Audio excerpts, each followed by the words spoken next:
Most people think building apps means learning to code for years, sitting in front of a screen, watching tutorials, getting stuck, and eventually quitting. I used to believe that too. About a year ago, I started learning how to build simple apps.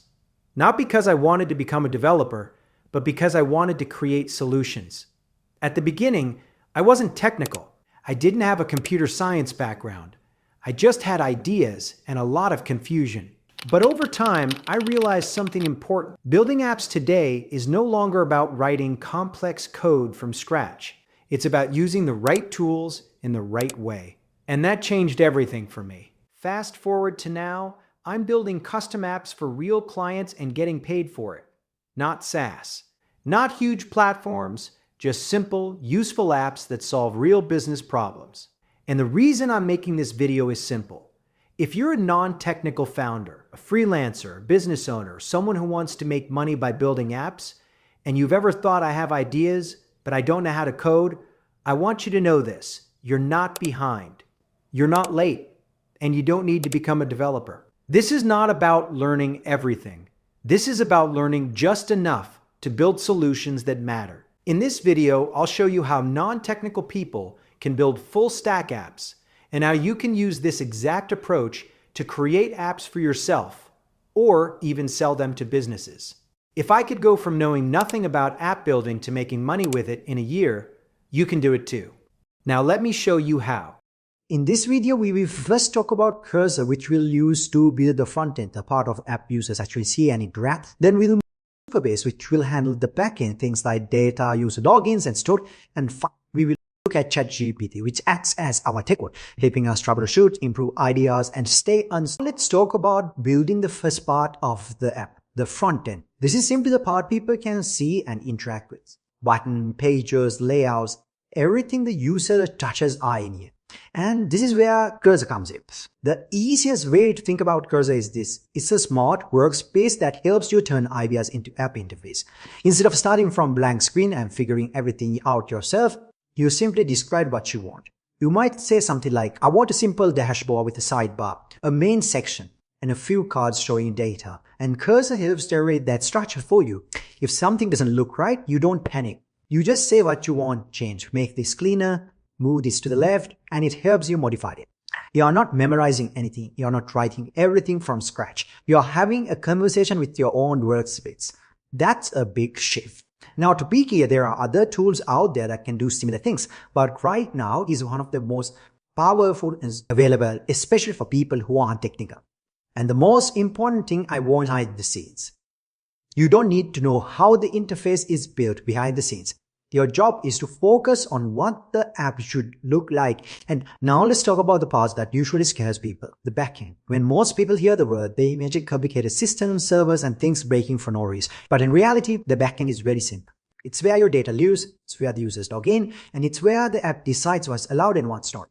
That's just it. The easiest way to think about this is this. If the app is a shop, the front end is what costly, and Superbase is the storage room and stuff behind the counter. It keeps track of everything, who's allowed in, what data belongs to whom, and what happens when someone. The best part is you don't have to manage any yourself. No setting observers, no worrying about where the post is, no complicated maintenance. Everything is all ready for you. This is what makes building full stack apps possible for non-technical people. You are not fighting infrastructure, you are just using it. And the final piece, and this one gives people the most confidence. This isn't about replacing your thinking, it's about having support when you need. Think ChatGPT as your helper, your troubleshooter, and your idea clarifier. Whenever something doesn't work the way you expected, you don't panic and quit. You ask questions. What went wrong here? How can I improve this feature? And instead of digging through forums or watching 10 videos, you get clear guidance in plain language. It also helps you think better. You can describe what you're trying to build, and it helps you break that idea into smaller, clearer steps. Not by doing everything for you, but by helping you understand what to do next. And this is the most important thing I want you to remember. You're never stuck alone. Every time you feel confused or unassured, you have a safety net that helps you move. Before we jump into actually making an application, it is better to have a clear outline about what you are going to do. So first of all, I have indicated that I'm going to make a dashboard, and it is to represent business performance matrix, and I have listed out the matrix as well. I have also specified that the backend will have the necessary tables to store and represent this data accurately as well. By doing this, you will have a clear idea about what you're going to build, and all the prompts will be related to this plan going forward. Whenever you are building an application, it is a good idea to make the backend first, because backend acts like your backbone of your application, and then all you have to do is make the front end as visually appealing as possible, and then just connect both using APIs. So first of all, I will be creating the backend first inside Supabase. So to first get started with creating it, you need to first click on new project and give your project a name. So I will just give it as, and I have given the password as well. And now I will go ahead with creating the new project. Now we are inside the project. The first thing we need to do is to create the tables where we store our data related to the metrics we listed before.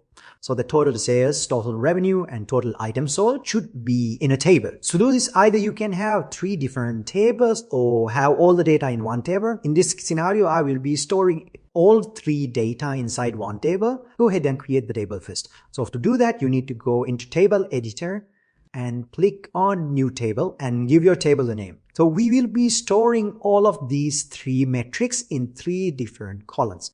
So I will create the first column named total sales. So I will give it, now I can give it a type. So this total sales will be a type of number because this will be a numeric value. So I will give it the numeric type, and I will have the default value to null. I will create the other 2 columns and get back to it. Now all of the 3 columns have been created. All you have to do is click on save, and your table will be created like so. So as you can see, all the 3 columns are there. Now let's go ahead and finally build our front end. First of all, you need to give your plan and context into the chat over here inside Cursor. But before that, we need to get the help of our AI assistant, ChatGPT, to make a proper prompt so we can make it properly without wasting time. Let's go ahead on over to ChatGPT and ask ChatGPT to make a prompt for us, first of all, and tell them what we are making this dashboard for and what kind of table we have inside Supabase and what kind of columns it has. And I have certified the prompt at this. So I will generate new prompt using ChatGPT for Cursor. Now we have a proper prompt to queue to Cursor. So I will first copy this and paste it in Cursor like so. And now I will let it run. Right now, Cursor is asking for the Supabase URL and our anon key. So let's go ahead and copy and paste it first. So to get the anon key, all you have to do is go into your project settings and click on Data API. Or here you will see the project URL. So that is what you need to give into the data Supabase URL section. And the anon key is under API keys, and on the legacy anon section, you'll find the anon public one. This is the key that you need to queue on wide Supabase anon key. First, you need to install the packages that are inside the code base into your local system. To that, run npm install. And after, in order to run your actual application, you will need to run npm run dev. And after running it, you will get a localhost link. Click on it, and you will be prompted with opening it in Cursor or in external browser. So click on Cursor for now.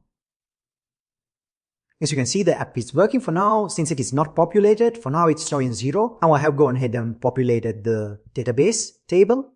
And let's go back into the app and see what has happened. As you can see, the app has updated itself. If you are serious about building solutions like this and you are willing to learn step by step and work on real projects, you are welcome to join our free community. Inside, we teach everything from ground up, starting from 0 with practical hands-on guidance. And if you're someone who's interested in using this solution but doesn't want to dive into technical side and instead wants to move fast and scale sooner, you can also partner with us and hire our tech team to build these systems for you. Either way, the goal is the same, helping you move from ideas to real working solutions.